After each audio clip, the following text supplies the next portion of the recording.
Hi everyone. So I watched hundreds of reviews about this instrument, and I was so full of doubts at the end that I decided to buy one. Obviously, one of the cheapest from Squire, because I was so confused, and I just wanted to figure it out some stuff by myself. So the thing is that most of these reviews that are pushed on YouTube are done by guitar players, mostly, and they always play the bass 6 with a pick. Then they show you all the sounds similar to the Twin Peaks soundtrack, and they don't answer a lot of questions. The first one is, can you play this instrument as a bass guitar or not? And the second one is, what is really cool about this instrument and what is not? So I decided to give you my point of view after playing this instrument for actually 1 week and performing already one gig with it. Because obviously it's during a gig that you find out the real shit. It's not when you are on the couch of your apartment, relaxed and totally comfortable.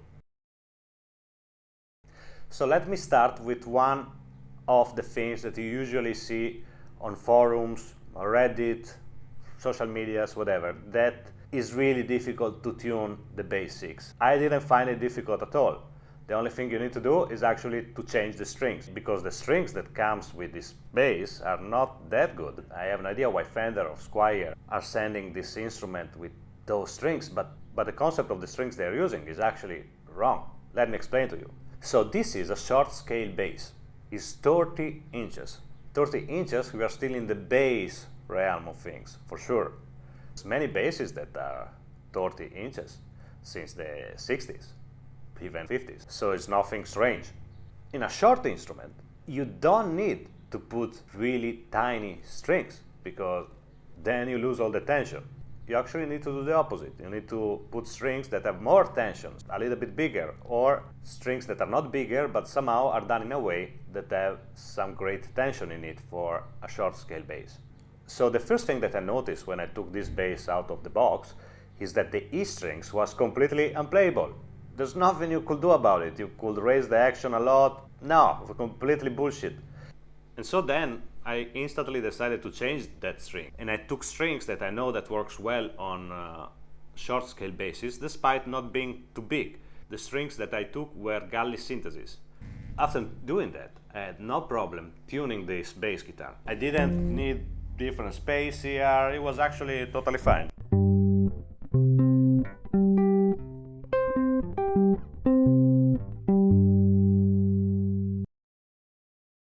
So the second thing I wanted to figure it out is, can you really just play this instrument only with a pick? No. You can definitely play this instrument with your fingers. By the way, have you ever seen Paco de Lucia playing on a flamenco guitar? It's doable. The space here is similar to the one of a guitar, and you just need to get used to it. Of course, it's not the easiest thing, but it can be done. Can this instrument use it as a bass? Yes. I proved it 2 nights ago playing a gig exactly with this bass. And it's actually pretty cool. I love the pickup selectors here. They give you a lot of possibilities of sounds in a simple way though, because here we just have tone and volume. So it's not that you lose yourself checking out EQs and stuff. I mean, that's the way it is, and you go on with it. And I like that. And I enjoyed playing a lot with almost all the configurations that I could do. Some configuration where you use this pickup, especially, they make it sound more similar to a P bass.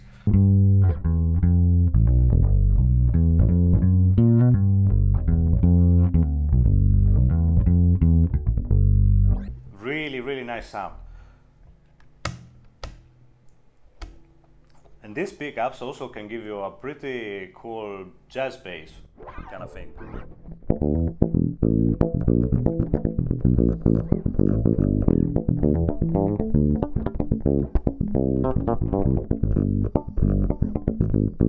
I even added a ramp here in between the pickups to help me with the 4 fingers technique. Let me show you these 2 pickups together. I think this sounds also really great.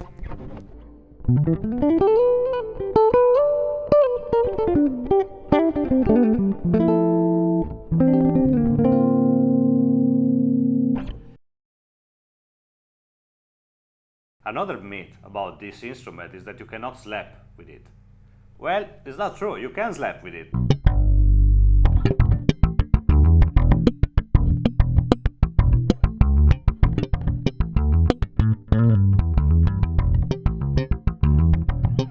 The only thing is that I find pretty inconvenient to do it in the usual position here.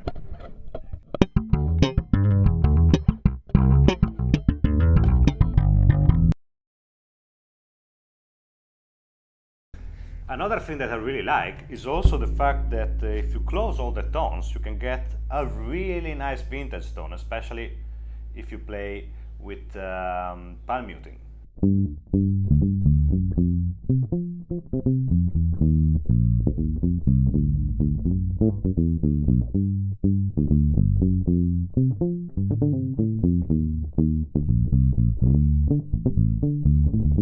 So, you know, this sort of kind of thing.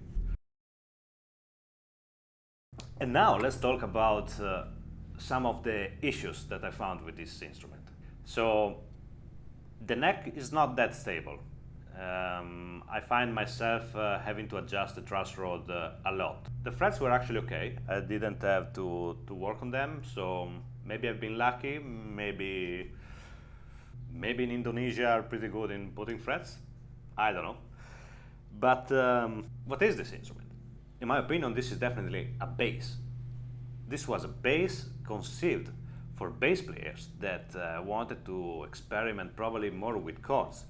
But at the end, it ended up to be a bass for guitar players that wanted to play some bass lines and some chords in the lower register.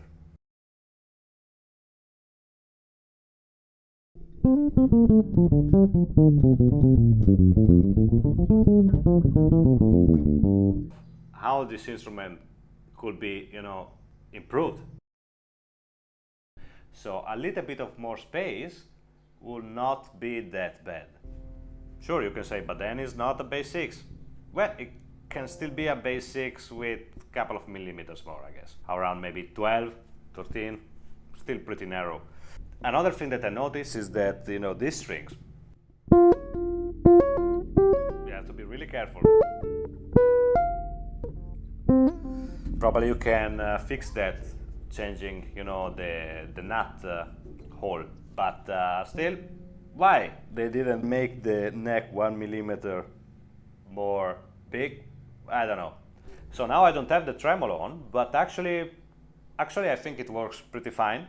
I don't know why a lot of people with the basics are changing the whole bridge system, because I didn't find any problems yet with it, but maybe I will find out. The thing is that when you change bridge, I would actually look for a bridge where you can adjust singularly each saddle. Is the possibility of playing a little bit more strong with your right hand. And you know, I play really soft, even on a normal bass guitar. That's my philosophy, play soft, you know, because that's how you get the best sound and you play more relaxed and you sound better. But here I have to play even a little bit softer, otherwise you're not gonna be able to pull it off with fingers. So what I miss is sometimes that bigger sound that you can get from a bass guitar when you go like.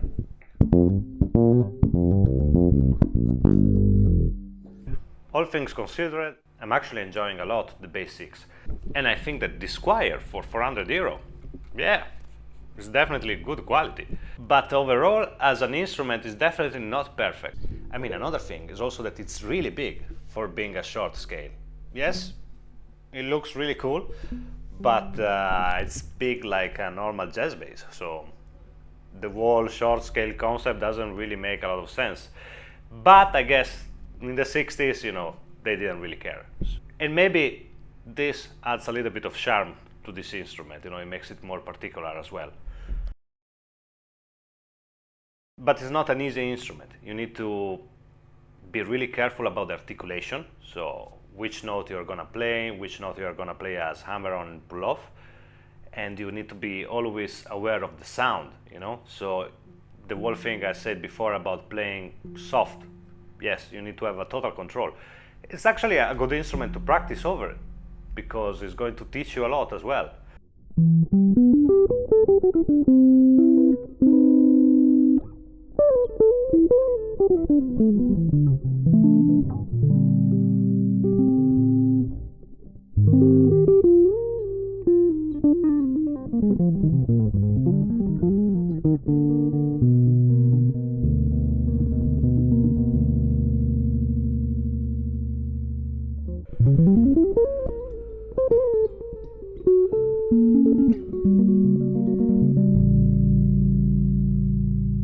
And yes, of course, with a pick it also sounds really, really great.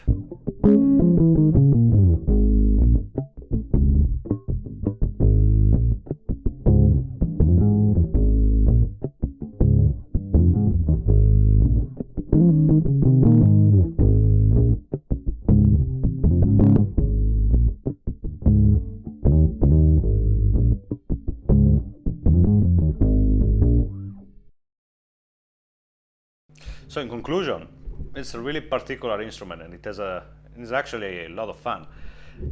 A last thing to take in consideration is that you don't have so many notes despite being a 6-string bass guitar. You have maybe just a couple of more notes than a 5-string bass guitar with 24 frets tuned from E to C. So, you know, it's not that much, but I guess that the pickup position with this fretboard and this amount of frets gives it a special character, a special sound.